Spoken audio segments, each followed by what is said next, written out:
So much has changed in my life since I began to make this film about people and their relationship with the earth.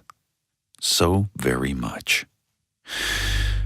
With deep gratitude, I know today that I am a part of this earth and that humankind can once again establish a balance on our planet. A balance that is so important for us simply to be able to live in peace. And this is ultimately what all of us long for. This led me to the work of planetary healers, and what began as a journey to different continents became a journey within.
You matter.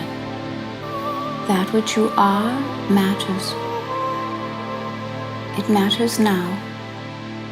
It mattered before now. It will matter more tomorrow. That which you are is precious unto the earth. It has always mattered. It has always been of great importance. Humanity belongs to the earth, and the earth belongs to humanity. For you have earned the right to call it yours, to call it your mother, your companion, your friend, your guide. You matter. What you do and what you think and how you think and how you go about your day and your year matters.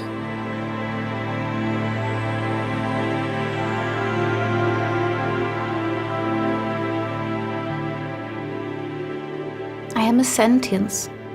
A sentience is that which knows and is, feels, speaks, thinks, cares, and loves all at once, without exception, without dividing it category by category, without thinking first and acting later.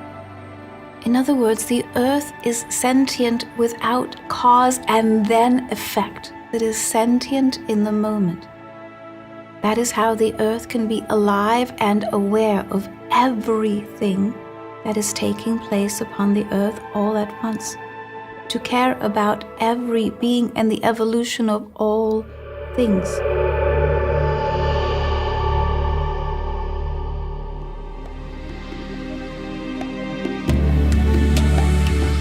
solutions for our planet begin today.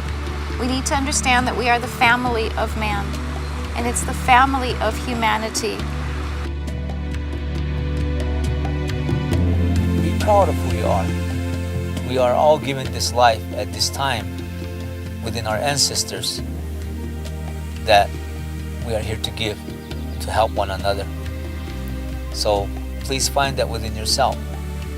We're all here for a very special reason. So let us help one another to grow and heal together as one.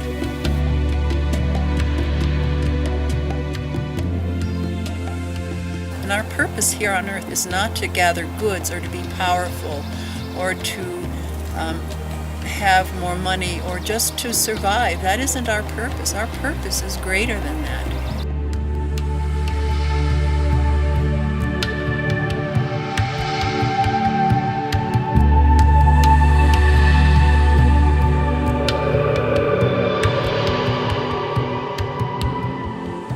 The question of orientation is the central question. It's not about economics or security, but where I find my orientation.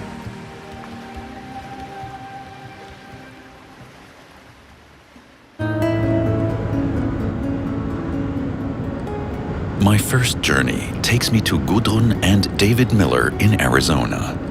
Both share their knowledge of planetary healing with other people in workshops all over the world. And they do the same with me. My name is David Miller, and I'm originally trained as a clinical social worker, and I worked at a psychiatric hospital. In 1987, my wife and I moved to Arizona, and I continued my career in the mental health field. But I also, throughout this time, studied mysticism, and I have a deep interest in the Kabbalah. Since starting this other work, which is called being a planetary healer, I've been traveling around the world, and I've been writing books. So all of these books are focused on the idea of the Earth and the idea of how to change our thinking of the Earth and how to help to heal the Earth. So I call this whole process planetary healing. All of us have only one planet to live on. There is no Earth number 2. There is no Earth number 3. There is only one Earth for all of us. A planetary healer is a person who is working to bring the Earth into balance and to bring the Earth into a more harmonious relationship with nature.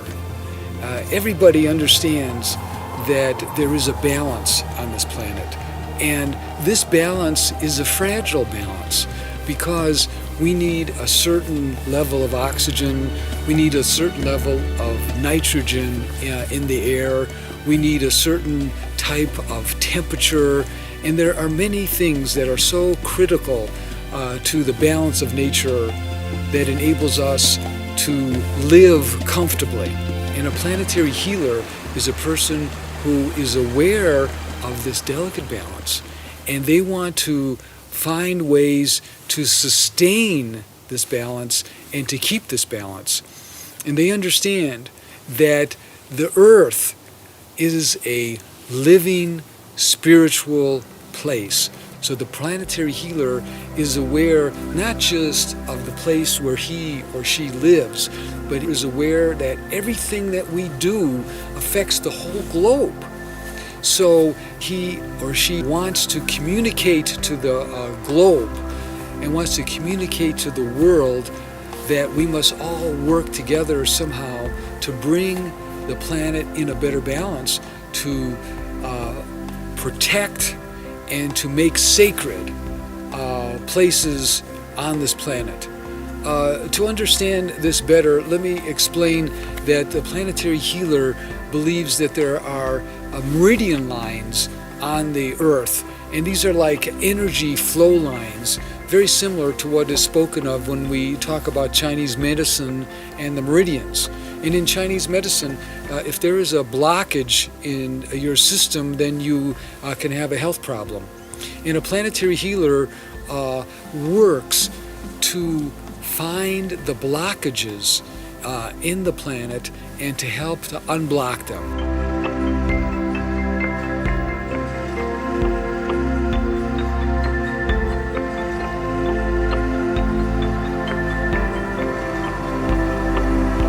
Oi kwakwai nu Ruben Swift kisini yan pahan ma chiu kyang nu mam kasi yan hopi ma chiwa. Good afternoon everyone. My name is Ruben Swift Senior. And I have a Hopi name, and my Hopi name is Mamkasi, meaning afraid of the bear. But Batkingwa, I am from the water clan of the Hopi tribe of Arizona. When we were entrusted as given this responsibility to be caretakers of this land, because when you take care of the land, it will take care of you. Now, since we are living in this very modern day of life, we have forgotten a lot of the teachings, even ourselves. So what we see throughout the world today, it is so out of balance, Since we ourselves individually, not just us as Hopi, but many people throughout the world have become so out of balance. So it is also a very crucial but very special time at this time that we have to come back and connect with our inner self, with our ancestors, wherever we come from, so that we can give back, that respect to Mother Earth that we are all living on today.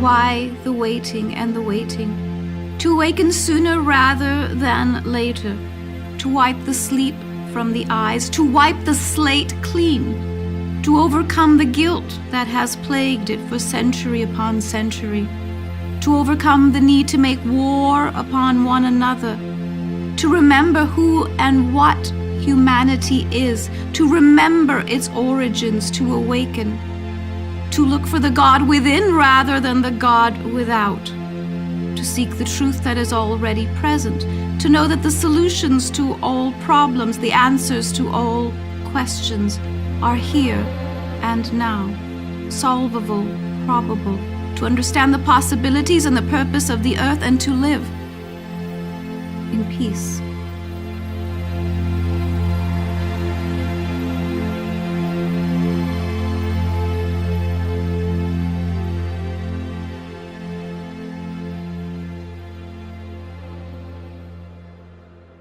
What I feel that must and needs to happen for us to be balanced again and for the world to come back into balance is that we have to take a very good look within ourselves, our own personal lives first.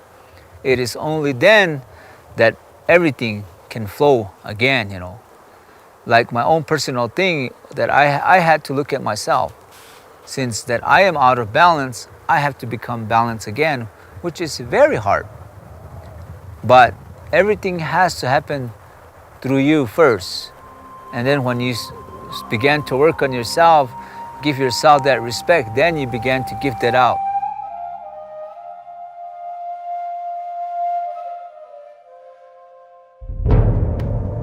Nothing lasts forever. No one lives forever. The flower that fades and dies. Winter passes and spring comes.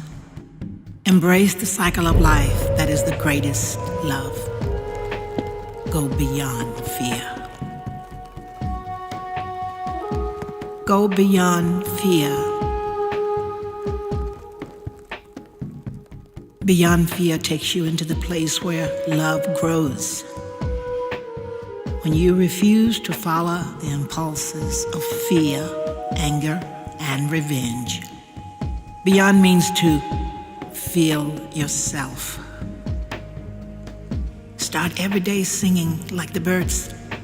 Singing takes you beyond, beyond, beyond, beyond.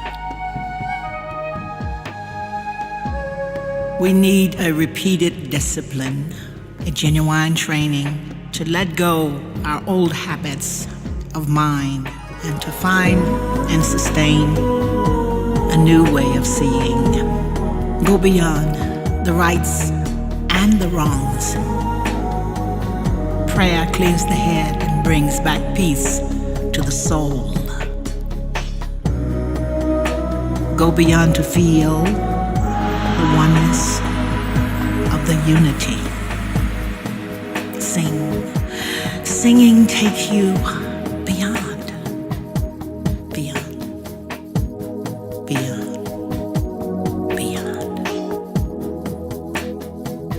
We are all the same, all the same. Looking to find our way back to the source, to the one, to the only one. Go beyond revenge.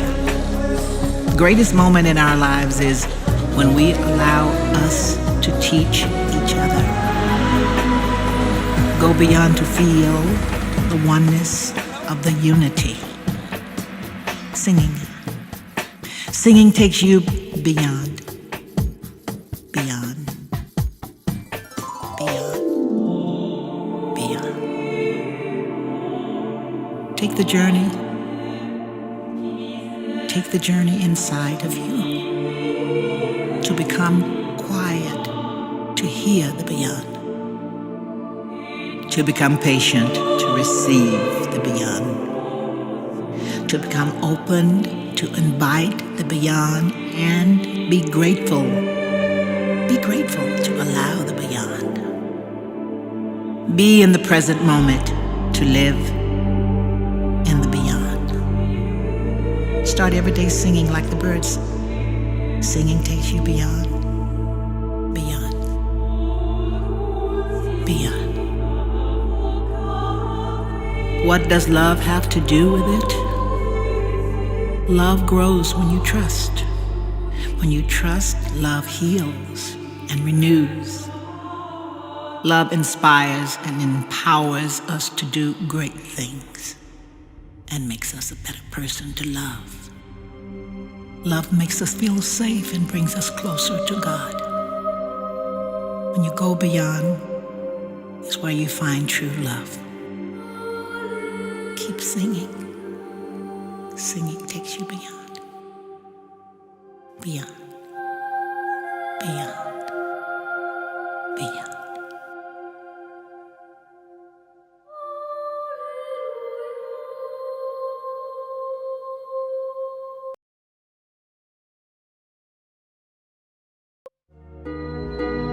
The healing of our planet begins in our hearts.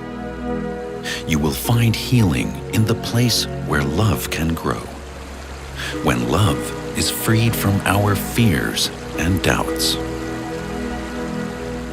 My name is Gudrun Miller.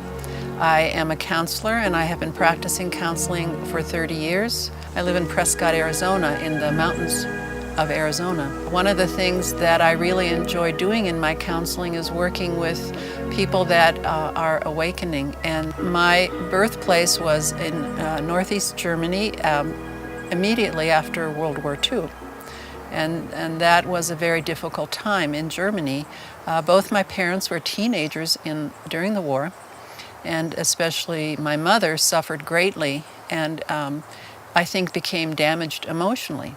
So my childhood was very difficult, and I was very wounded and very angry and felt very much like a victim. But as I matured, I realized that I couldn't just stay in victim awareness or consciousness, that I had to heal myself. I also had a sense that I had more to do in this life than just to stay stuck feeling sorry for myself. So I began to feel compassion and a great sense of forgiveness for both of my parents, especially my mother. And I can tell you that forgiveness is very interesting, because what happens is that it unburdens you, the forgiver, And so what I know for many men is that it's difficult for them to access their heart energy. Part of accessing their spiritual expanded consciousness is opening the heart. In the Western culture, men are taught to be strong. They're taught not to have problems. They're taught that if they do have problems, that they have to manage them themselves. That it's a weakness to ask for help. It's embarrassing and shameful. I think in our culture, men are taught that the emotion of anger is fine for them. And many of the men that come to me are angry.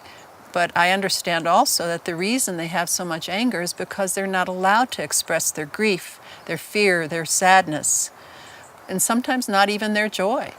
They have to be strong. And so I think that would be the message that I would want to give the audience, is that for the men that are watching this, that is, whatever it is that you're feeling is very normal, and it isn't a weakness if you are having difficulty and you are having problems, and that there are ways for you to find help and to get your heart healed. And that would be very important at this time. If your heart is broken or blocked or closed, it's much more difficult to be on this planet at this time. Our heart is the biggest thing. Our mind is very little and minimal to our heart. But when we get in touch with both of them, it becomes one and it becomes much more stronger. So this is my encouragement to everyone that sees this. Feel within your heart. Think within your mind. And find that balance within to give freely, sincerely.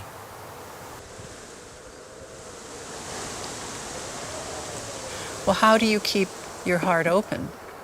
Well, all of us have things in our lives that we find pleasure with, such as our family, our friends, our hobbies, our interests, our passions, our pets. There are many things that we can think about that bring us to a place of love, where we begin to feel the love in our heart again.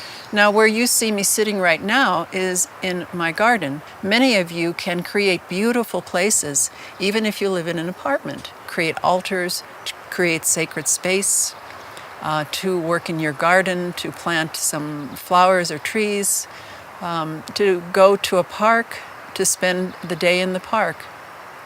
I think nature is one of the most powerful healers for us. Indeed, humanity must now begin to recognize that the earth belongs to humanity. Who would it belong to? You see, in essence, they claim control over it all, but not responsibility. I'm in control of the situation. I know exactly what I'm doing, except that I might not be doing the right thing.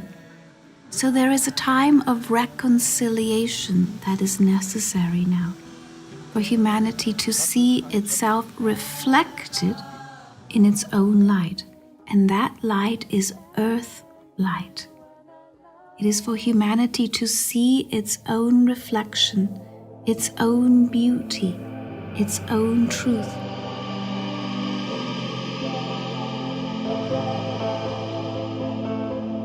My journey then brings me back to Germany. At an international symposium on quantum physics in Heidelberg, I meet the leading scientist, Dr. Roger Nelson, who founded the Global Consciousness Project in 1997. This project makes what we cannot grasp much easier to understand. I'm Roger Nelson. I'm from Princeton, New Jersey, and for some years I've been directing what's called the Global Consciousness Project. I come to that out of a laboratory experience and, I guess in a sense, personal experience. Many years ago I read from the Jesuit theologian Teilhard de Chardin about a noosphere. His idea was that we humans ultimately are not finished, that there's another stage of evolution, that we will, and maybe we are in the process now of becoming a layer of intelligence for the Earth, a noosphere, a sphere of knowing, like an atmosphere, but now a kind of a layer that we need badly, wisdom to manage this beautiful blue jewel. Now, consciousness is not, we tried to define it a little bit, but it's difficult. It's one of those things that you know it when you see it. In this case, you know it when you have it. Consciousness doesn't exist, however, just in our heads. It's actually almost certainly consciousness or mind are extended out into the world and perhaps out into the universe. This is something that, again, the wise ones from various cultures have said, but I think we're now seeing scientific evidence that consciousness is not confined to the body. So what happens then? My consciousness extends out into the world, your consciousness extends out into the world, and most of the time they just interpenetrate, they don't interact really. But if we're both thinking the same thoughts, or if we fall in love, what do you think might happen to our consciousness wave? They begin to interact and they create something new.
Now, the tools that we use in studying consciousness are strange ones.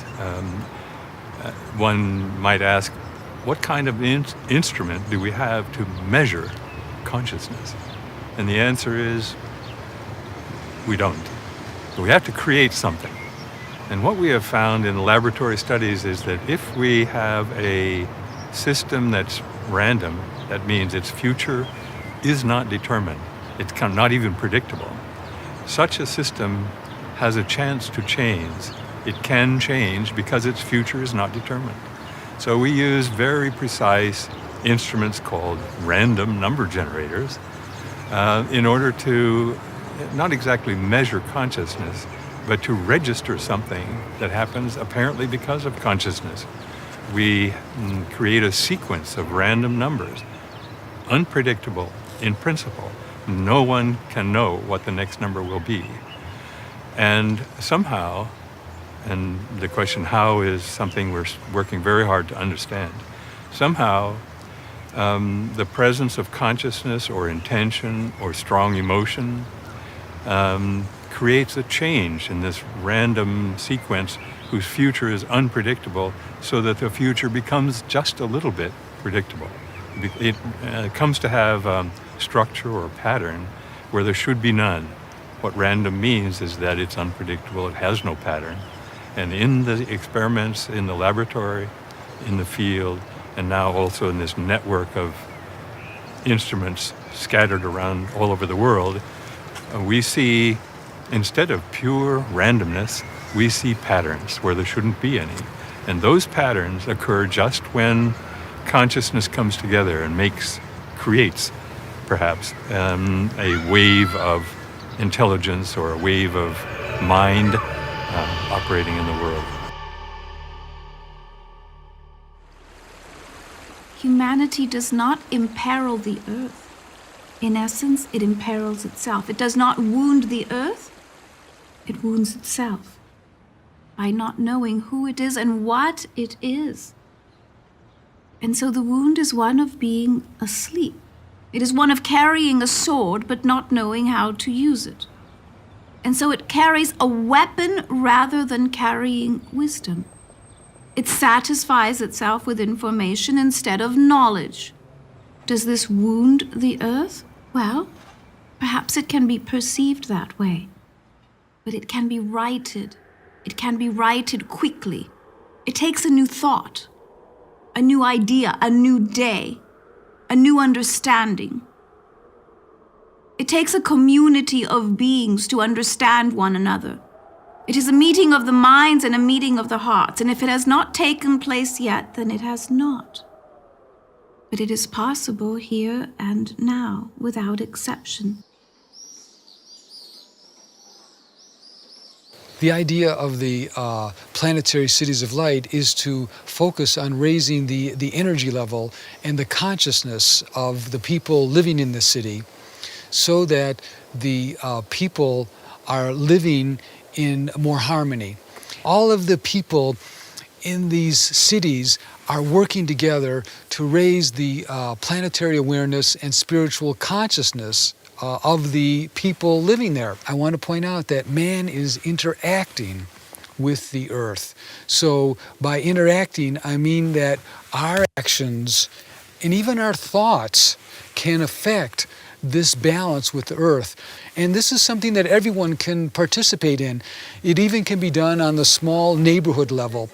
And everyone can work to have their city designated as a planetary city. So again, you can participate, you can work with us, with the globe, in establishing a great network of planetary cities of light, and this will have a very powerful effect on the blue jewel.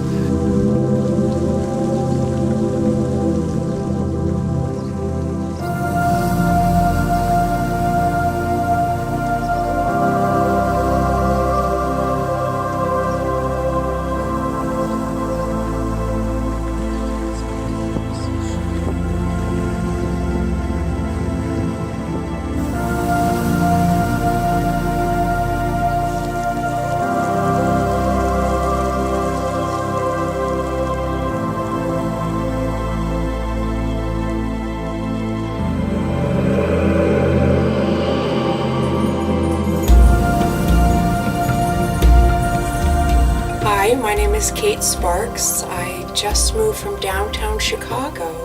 I was on a high-rise, lived in a high-rise on the 47th floor, and really felt disconnected from Earth, from our Mother Earth.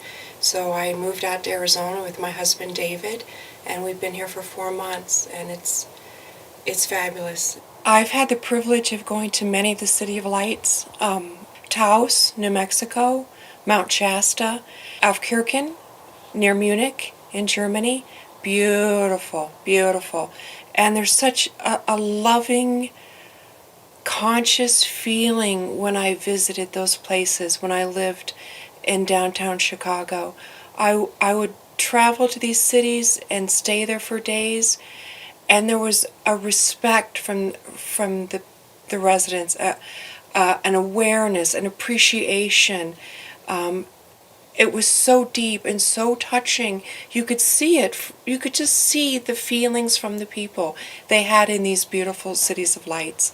And when I returned to my place, to downtown Chicago, fun and exciting as it was, it wasn't the same. It was so hustle bustle, so crazy that I think people were so busy and so stressed they didn't have the realization that this could even exist, Planetary City of Light. Having gone to these places, that's what I wanted to create.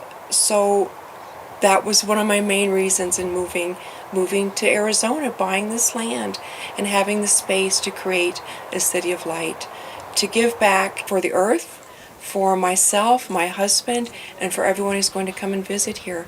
I have great plans and great hope and great expectations and intent that it's going to be a beautiful, spectacular planetary city of light. It's right, whatever, where she said who she is.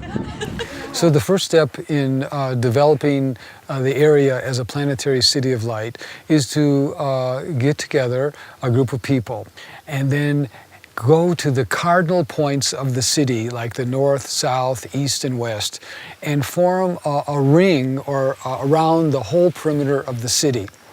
And you can bring crystals and place crystals at key points around the city. And then at a given time, each one of the people as a group exercise will begin to meditate and will begin to think that we want to bring a powerful white light, a white healing light around our city. And that this white healing light is like an electromagnetic, attractive energy force, and only higher thoughts of balance and love will now be activated in our city.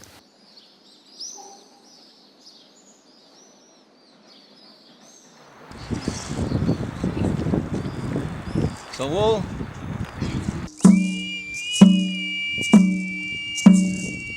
you may also ask the people to sing or chant, because we know that in many of the native exercises, one of the most powerful ways of holding energies and creating energy fields around a certain area is to be chanting. Some people also may be willing to say prayers of protection around the city, and then they see in their visualizations a magnificent light, a white light, a healing light around the whole city. And I want people to also understand that there's a great feeling of joy that they are participating in creating this energy field that will hold the feelings of harmony and love in their city, and that they can feel proud that they are helping their city become a planetary city of light. Many of the concepts that we are talking about in this film, this documentary, are maybe new to you.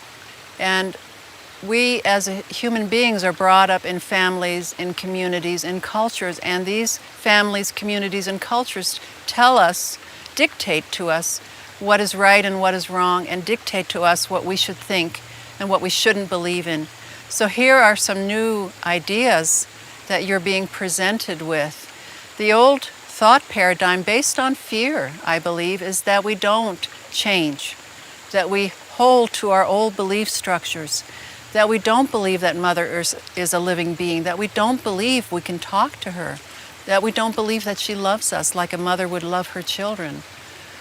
I suggest that that is something that's based on ignorance, much like when people thought the earth was flat. They just didn't know. So these are new thought ideas for you to expand your consciousness. And again, if you go into fear and close your heart, then you don't grow. You become stagnant. If you think of a pond that has gone stagnant, no water goes in, no water goes out. It starts to die.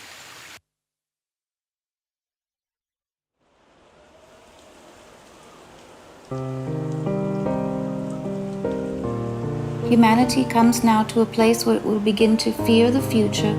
It will begin to fear the earth. It will fear the waters and the waves. It will fear the earth and its rumbles. It will fear the thunders that come from the skies. And it will even fear the water. And it will come a time that it will even fear the stars. Because you see, comes now a time where some of the stars will be seen to fall from the sky. Comes now a time of comets and meteors and asteroids that will be named anew, ones that will be discovered anew in different places. And rather than be amazed by all that can be discovered at this time, humanity will be seen to take 3 steps backwards, and it will recoil from itself in a little bit of fear. It will seem that a fear possesses hearts, and so moments such as can be brought forward in truths such as a new will tell, will bring a peace to humanity then, that the answers indeed are within, that the truths are unfolding just as they have at other times. Matters that this story then unfold so that humanity feels itself safe, even in moments that are insecure.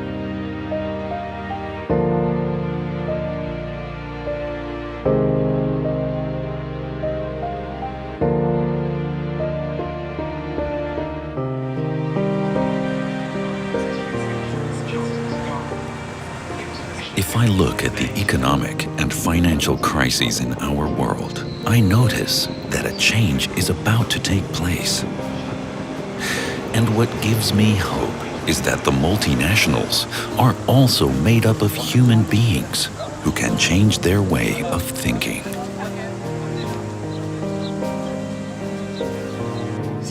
Who is Dietmar Born? I was born in '38, so clearly several stages of my life are now behind me. I studied mechanical engineering. Then I went into and learned management very early on. I was in management for 23 years in many positions. Early on, I discovered the theme of innovation. Innovation is always defined in terms of capital, information, and technology. And you can buy these in from the outside. The most important aspect of change is always people. And if we look at the world today, as we experience so much upheaval, the first thing people are actually looking for is guidance. You can no longer find this guidance outside. It's the same if you look at the upheavals in North Africa and Egypt that are spreading throughout the world. All over the world, we also have the same structures that are being called into question, that are breaking down, and everybody is looking for new guidance. What we are searching for in vain, we ultimately find within ourselves, if we connect again with the cosmic level. Cosmos means order, and that is also the great challenge, trying to bring the knowledge of metaphysics that I have experienced into management as well. Using the philosophy of metaphysics, we lead people to themselves so they can recognize themselves in order to change everything and become whole, become more successful, first within themselves, using these philosophies. I ask Mr. Bourne to name me a company where I can take a look at this new approach. And so I go to a farm in Austria.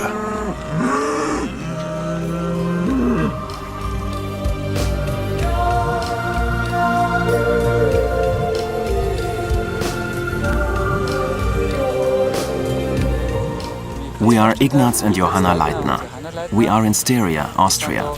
Our main line of business is dairying, and the second strand is forestry, as we have 45 hectares of forest. Almost 20 years ago, I did my master training in agriculture. And as in most agricultural training, it was about producing more for managed and economic production. And we both felt at the same time that we did not want to manage nature. So we came to the organic method. We managed our farm in the Organic Harvesting Association for 15 years. We were very committed there, and in spite of that, we felt after 10 years that we were not completely fulfilled, that there was more to life. Now we try to work our farm according to the principles of diversity and with the understanding and potential of wholeness.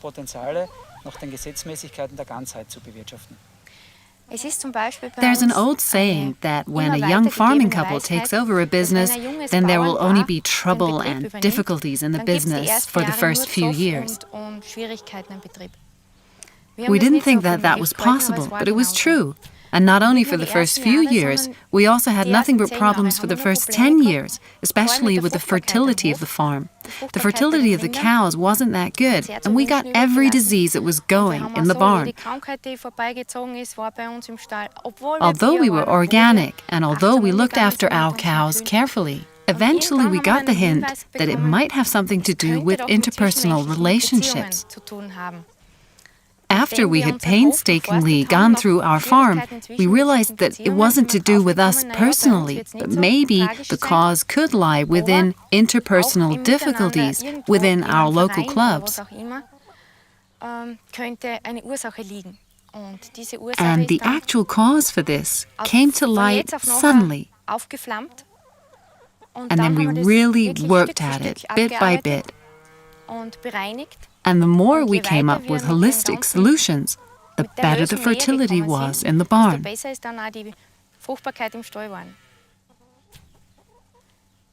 That means that there was truly a direct result. The vibration that had blocked us somewhere also blocked our animals. If mankind recognizes that he is part of the whole, not only as a witness, but also as a creator, and is aware of how much power he has, that he is connected with everybody on the earth, that brings a cosmic consciousness in which everything is interconnected. Animals, plants, and people are one. Even if they don't recognize it now, if they are aware of their power, of their creativity within themselves, the recognition of spirit, then they can use this process of transformation in an accelerated way. This is true for people who already recognize this, who have a higher consciousness. But then those are the people who are also the pioneers for many others, inspired by them. They will ask these people, "Why are you not afraid? Why do you feel so much better than me?" That means we need new orientations in people who feel in themselves that there will be a new solution. And there where the great fear is today, where the momentous events happen every day, war, conflicts, there is also always healing.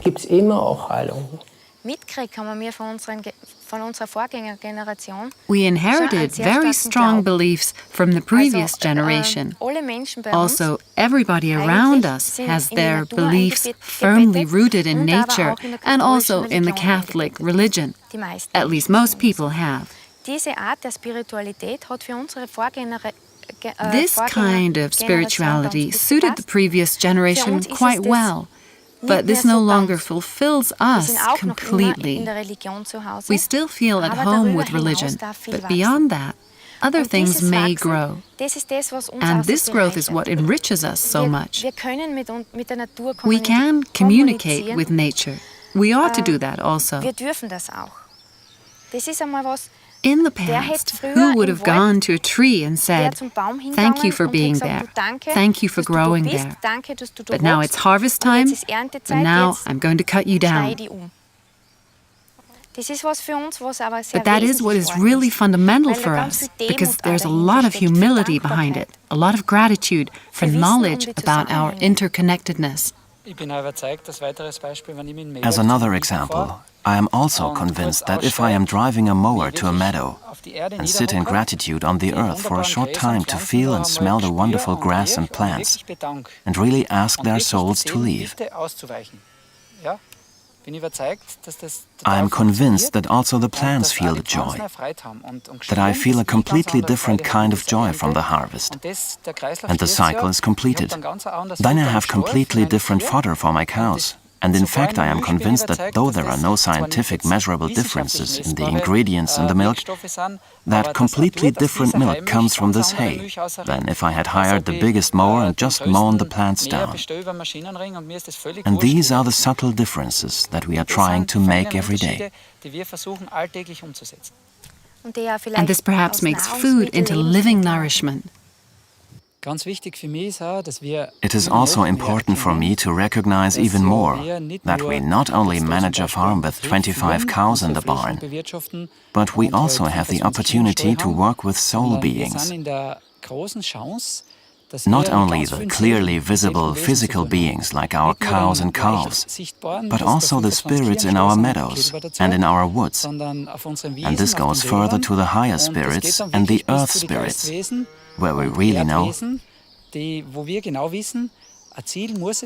goal must be to work together with them, to follow the inner voice, or at least to try not to do anything that would destroy the fundamental harmony of the spirits on our farm. A practical example is that we try not only to speak to the trees and plants before the harvest, or to make them grow well, but really, if there are energy lines on the farm, called ley lines, that you should help and support them, but never cut through them by making a path. That would be one example. In the past, people were shaped over hundreds of years by their background, for example, agriculture, and they had an orientation from their social environment. They were shaped by their village or their city. They were born there and then socialized. These made an impression. This did not allow people to develop according to their own natures. If they didn't want to become a farmer, they weren't asked. They just had to take over the farm. This great framework, which shaped them, which also supported them, had three big pillars. And these pillars were once tradition, over many hundreds of years. Then it was confession. That means the various religions which were taught them. And it was the authority, through duty, not primarily through personality, but through duty. That was the structure. These three pillars have become broken. They're breaking down. They have no more power. You see that daily on the news. And because of this, the framework has also broken. And now the individual, the person who stood in the middle, who is shaped by outside forces, is free. He is free from tradition and from old confessions, but he has found no direction. That is exactly the situation where people are looking for a new direction.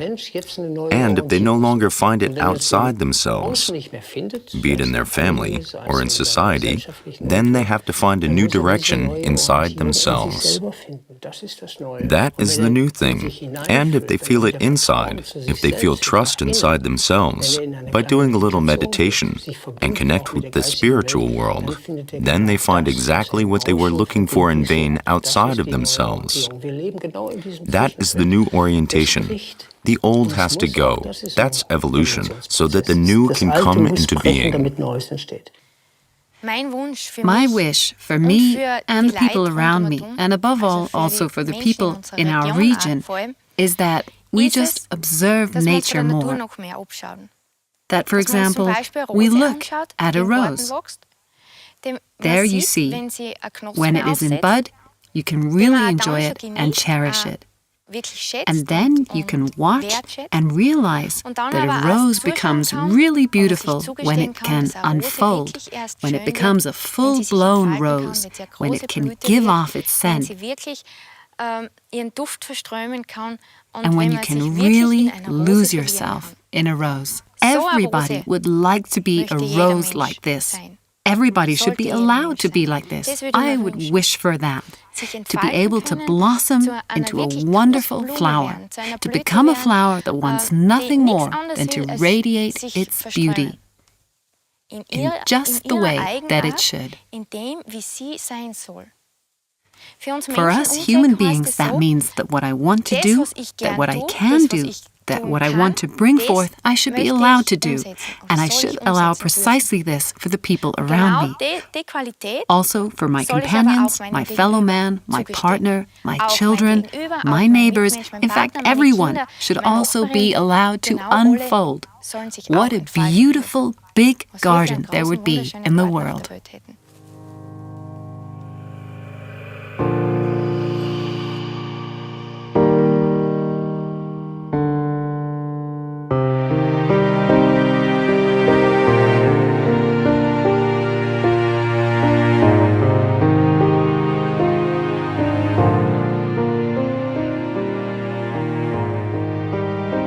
One of the last stops on my journey is Lake Como in the north of Italy, where I meet Pepper Lewis. Pepper is an author, and she holds workshops all over the world to bring the wisdom of the earth to mankind. After our conversations, I now know that I am a part of the earth. One of the first things I teach people is to do something that they've always done, but have forgotten that they do.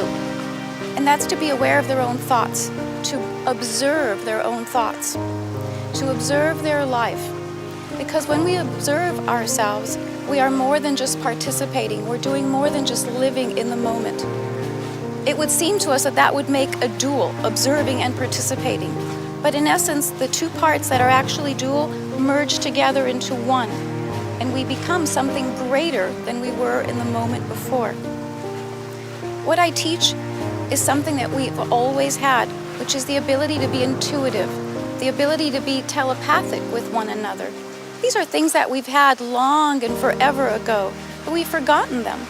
We've come to think that we only have 5 senses, 5 physical senses, when we've always had 7. The 6th being intuition, and the 7th being telepathy. And so in the seminars, we become one again. We begin to use these resources again. And the more that we do that for ourselves, we do that with others.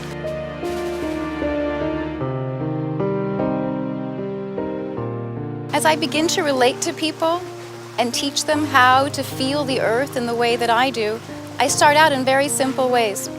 We all have a kinship to some elements of the earth more than others, and to some kingdoms more than others. So some of us relate to water more, or to the earth more, to the plant kingdom more. And so we find that one that's closest to us, and we begin there. For instance, the element of air.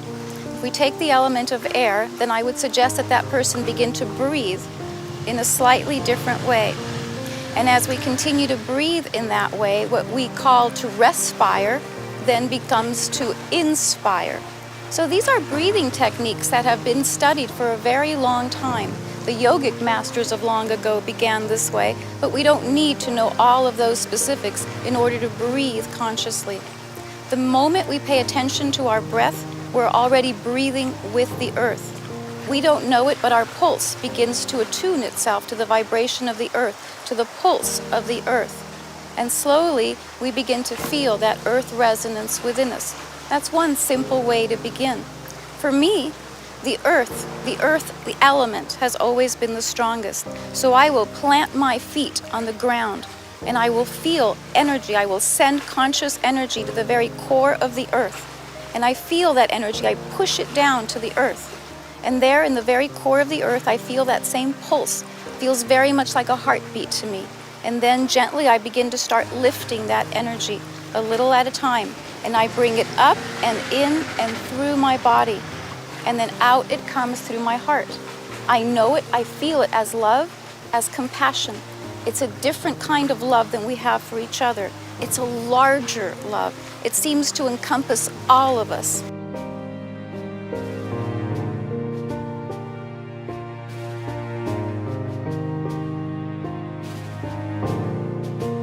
There have been times, more than I care to mention, where I have suffered and I have been sad and lonely and afraid and separated from everything and everyone that I have loved and cared about. I would like to say that in that first moment that I knew exactly what to do, that I could say I wanted to touch the earth and the earth touched me back.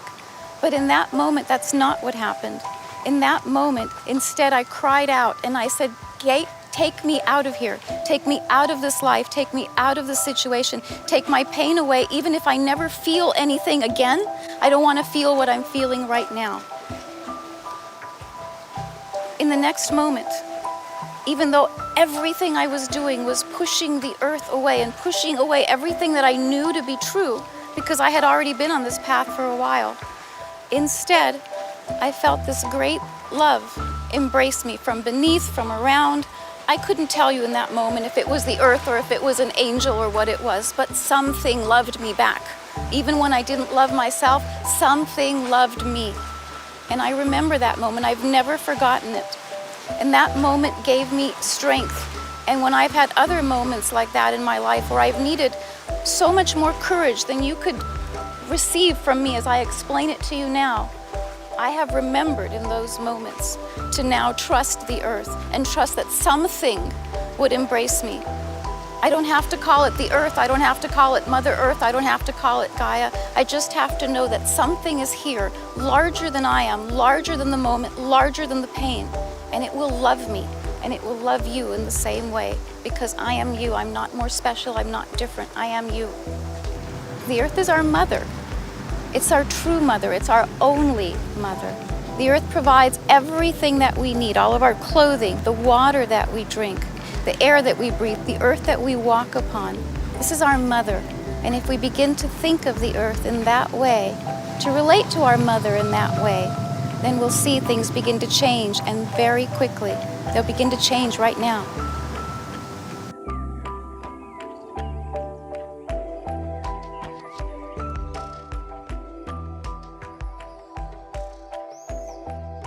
Biorelativity is a system of thinking that is based on the concept that the earth is a living spirit. And many people have a name for the living spirit of the earth, and they call this name Gaia. Now, Gaia is a description of the spiritual energy of the earth. In biorelativity, we believe that we as humanity can interact with the spirit of the earth. Then this interaction can change the way the earth is, and a simple way to explain this is that the earth responds. If man is acting to try and be in harmony with nature and be in harmony with the earth, then the earth will respond harmoniously. Everybody knows that the Earth's weather patterns are so complex. Even the most complex computers can't even predict often what the weather is going to be. So we need to gain a greater understanding of the Earth's response.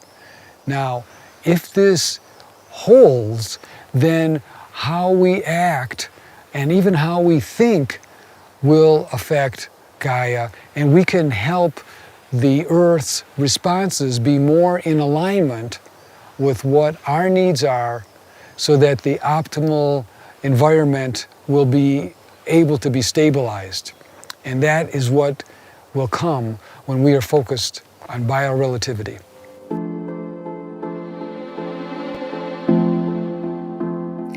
In the radio age, which no longer exists, the most important component of the radio was the transistor. Nothing could happen without the transistor. Everything depended upon that. Now you are in your computer age and your information age, and you have the semiconductor, the other processors. Nothing can happen. No information can be exchanged or processed without this. It is the most necessary part. Now, think of the earth. What if I said to you that nothing could happen without humanity? That humanity is the transistor, that humanity is the semiconductor, that humanity is then the bio-relationship to the earth that is necessary for the evolution of the earth to take place. that the relationship between humanity and the earth is that important.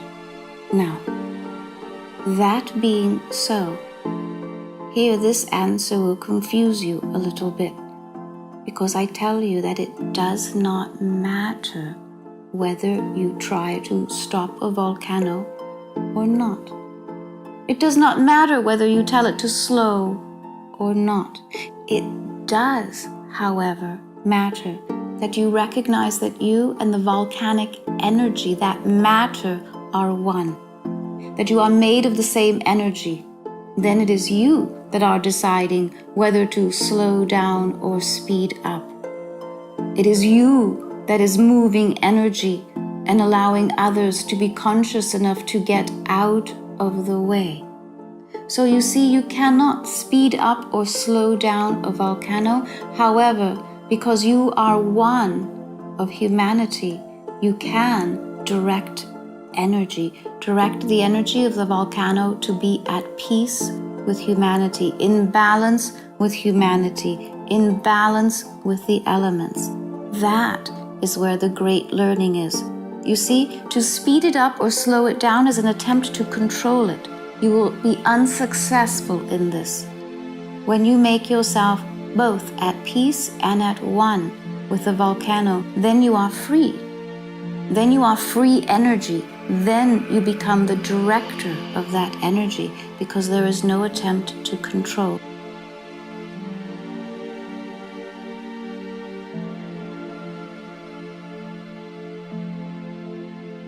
One of the things that we have discovered by looking carefully at all the different events which we have examined, is that those events which have something like compassion in them, or events that evoke compassion or feelings of love, feelings of connection to other people, those events make our needle move.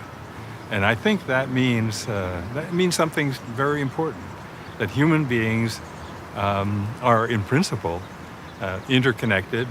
We have this fundamental knowledge, but they are more so when emotions like love and compassion come into play. This makes sense. These are emotions which require two people or a group of people. So when we do sort the events by compassion, we find that the more compassion, the bigger the effect. Less compassion, a smaller effect. And I think I have to say I was so deeply surprised when we looked at fear in the same way. The more fear, the smaller the effect. Not bigger, but smaller. Events which are categorized as producing fear produce a smaller effect in our network that's monitoring the consciousness of all of us together. Why? How could this be? And I think the answer, when you think back on how compassion requires two people, fear doesn't. Fear, I draw into myself, I run. I don't connect with other people, instead I protect myself. So I become isolated by fear. Fear isolates us. Compassion and love bring us together.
It is June 2011.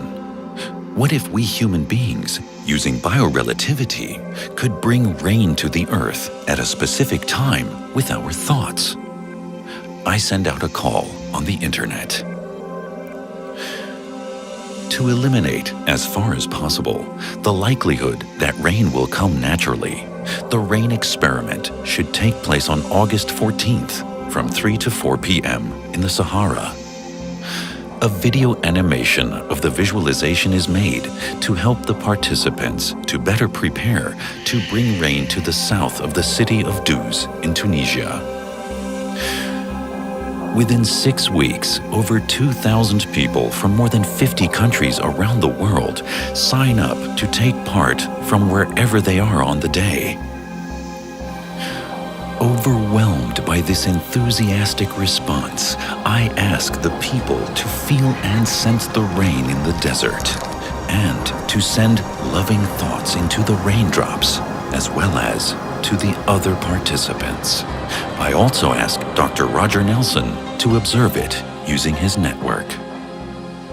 Those that participated in the experiment, as you will call it, are ones that in some way became aligned with the element of water. So those that participated in this then were called by the element of water itself, not weather, not rain as you call it. You call it the rain experiment. I will call it simply the element of water calling forth those who would heed. You did not affect the weather. You did not affect the rain. What you affected then was the entire movement of the energy of water, your simple experiment just to see what would happen, brought about a change in the water table beneath the earth where you stood. In the same way that you looked to the skies to see what would be taking place, it perhaps did not occur to you. No particular thought about water directed in one place can happen without the tables of water to be affected by polarity. You look to the clouds above, and I tell you that beneath the earth was also affected. Not a change in the weather necessarily, but an activation of all of the water tables in everywhere that attention was placed. Now, what does this tell you? First, that you can call this a success, even if in ways different than you imagined. Second, that humanity is capable of affecting great change, not only in its own local environment, but in others as well. Third, that consciousness, when acted upon, when moved by one and by oneness, carries a great and potent power.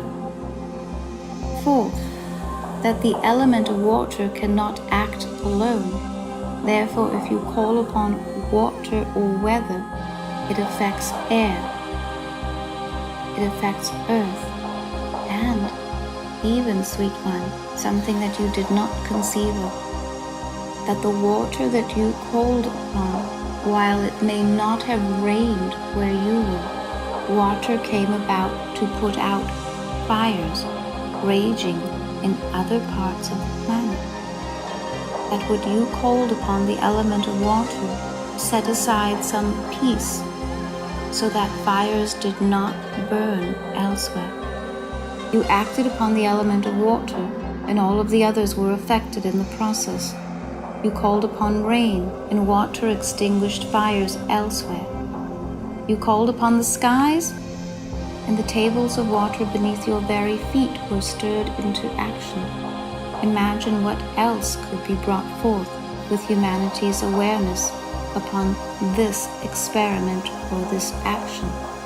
Those indigenous beings of long ago that would do a rain dance, oh, it was so much more than that. They called upon the seasons and called them into action. They called upon the consciousness of every element to take effect, and you have done the same. On this graph, the blue line shows what the scientists' computers predict will happen. The red line shows the consciousness or thoughts of the participants.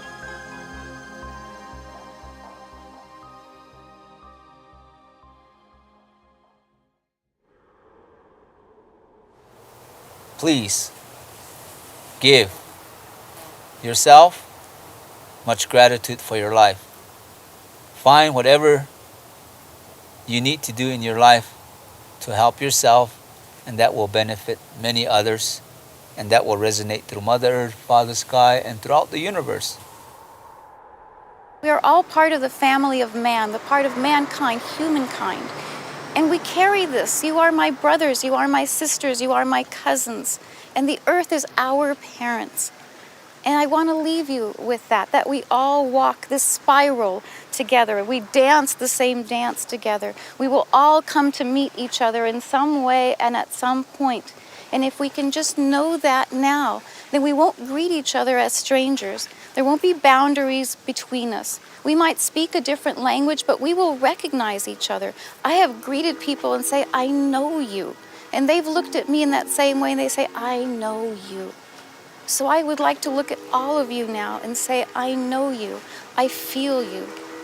And thank you for sharing this planet and this lifetime with me. Thank you for being part of my life, my truth. Let me honor you. Let me share this moment with you. Let me open my heart to you. And let me feel the same from you. Thank you.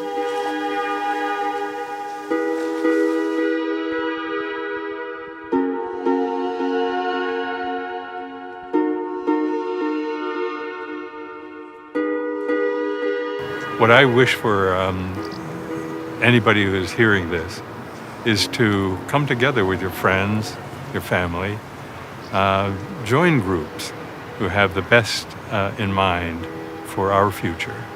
Help out with creation of a new and very beautiful world. So everyone can participate in these healing exercises for the earth. And we know that almost everyone on the earth has seen those beautiful pictures that the astronauts took of the earth from the moon. And those images are so beautiful.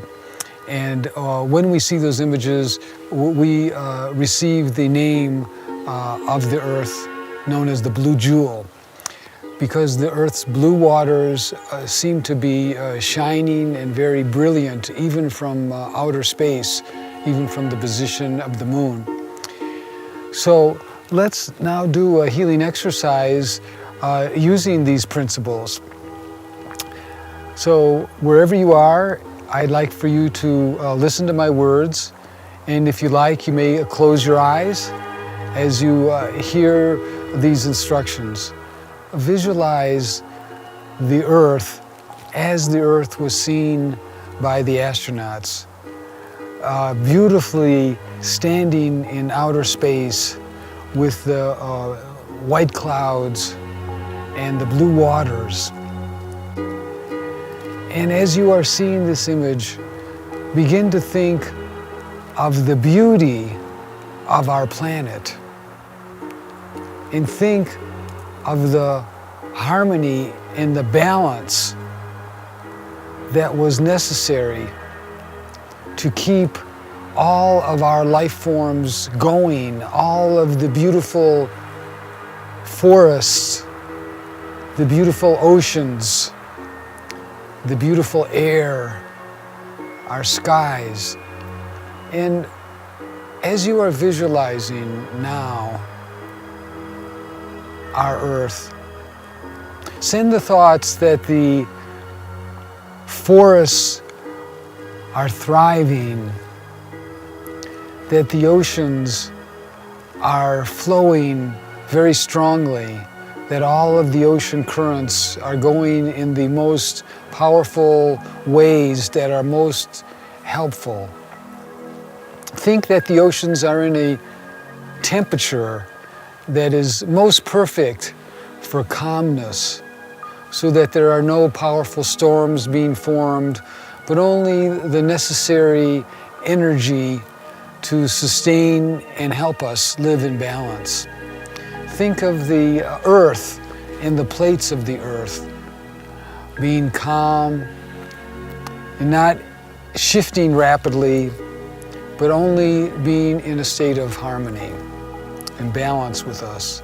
Think of the air on this planet, that the air currents are flowing very gently and in a way that is in most harmony with our needs. And think of all the beautiful rivers and streams that are on the earth. And see these rivers and streams flowing gently but strongly. And think of the beautiful and sacred spots on the earth.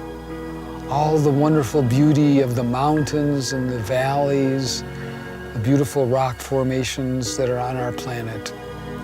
And think of all the beautiful beings that are living in our oceans, the whales and the dolphins, for example, the many fish. And think of all the beautiful animals and plants that are alive. And visualize and think of this beautiful energy field that we call the biosphere. And that this biosphere is a force field, a life force energy that sustains all living beings, plant and animal, even the insects, of course. The bees are all part of this biosphere. And send this thought of balance and harmony to the blue jewel. For your thoughts and your energy of balance and harmony can be received by the spirit of the earth. And take a deep breath.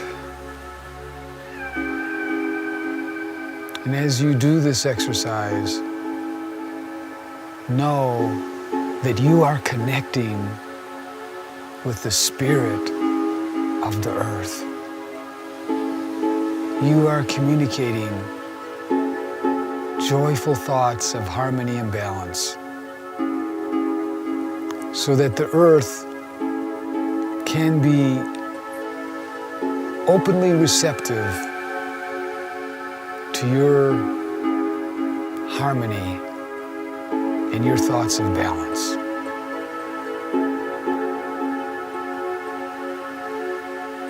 And when you are ready, you may open your eyes and feel this deep sense of connection to the blue jewel. And know that your thoughts and your energy of healing and balance can make a difference for the healing of our planet.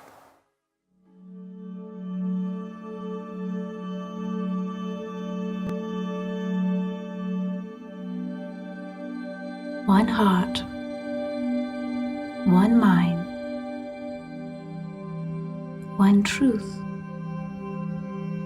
innocence, purity, vision, completion. We are one, without exception, without beginning, without end. One heart, one loving, living planet, loving, living humanity. I am Gaia. I am the planet. I am one with you. The love I extend to you is everlasting. You will take it with you where you go, in every moment, in every dream, in every heartbeat.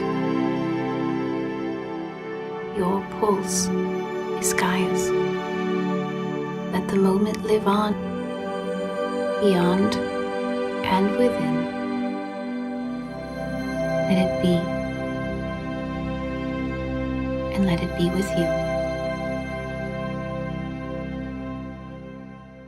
Humanity dwells in my heart, in the heart of the earth, in the heart, the jewel that is this planet, this celestial body, in the heart of the solar system, visible to all of the stars and all of the other bodies of light, my crowning jewel, my humanity.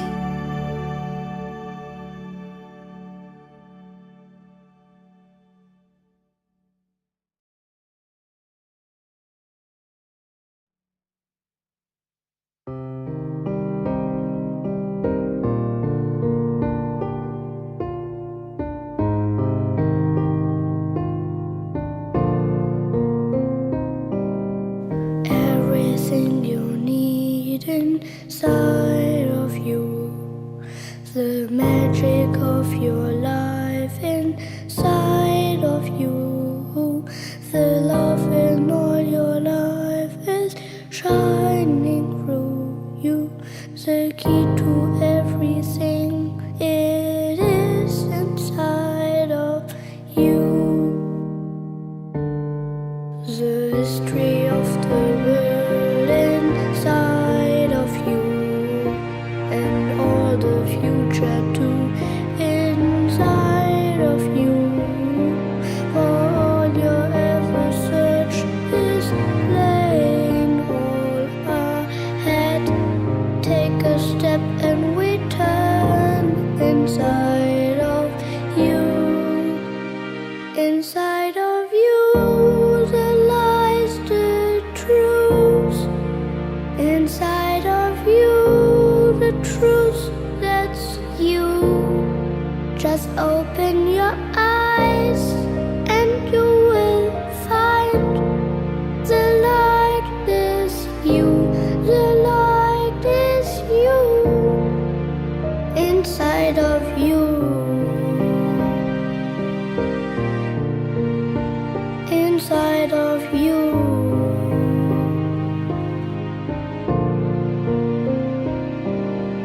Everything you need inside of you, the magic of your life inside of you, the love in all your life is shining through you, the key to everything is true, the light is you.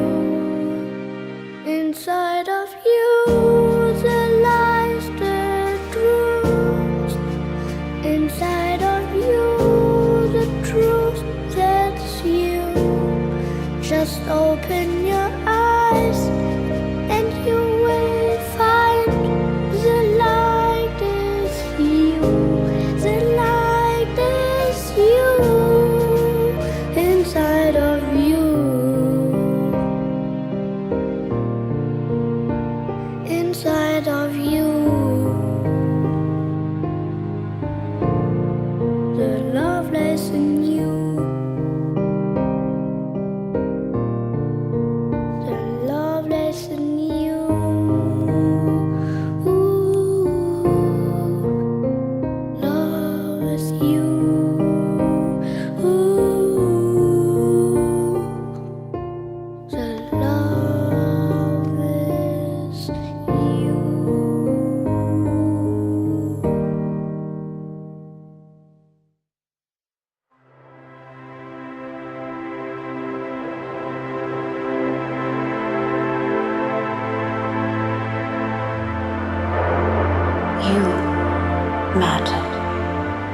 That which you are matters. It matters now. It mattered before now. It will matter more tomorrow. That which you are is precious unto the earth. It has always mattered. It has always been of great importance.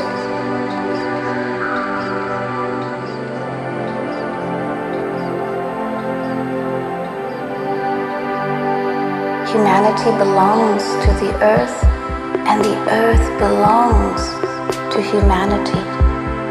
For you have earned the right to call it yours, to call it your mother, your companion, your friend, your guide. You matter. What you do and what you think, and how you think, and how you go about your day. And your year matters.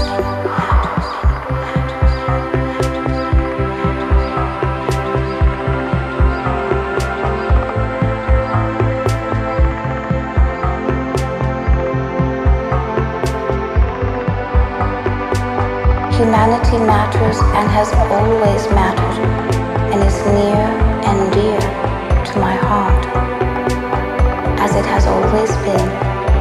As it will always be. There is not a moment that passes where humanity has mattered less or more. Always precious, the most precious gem of them own. Humanity dwells in my heart, in the heart of the earth, in the heart, the jewel that is this planet, this celestial body, in the heart of the solar system, visible to all of the stars and all of the other bodies of light, my crowning jewel.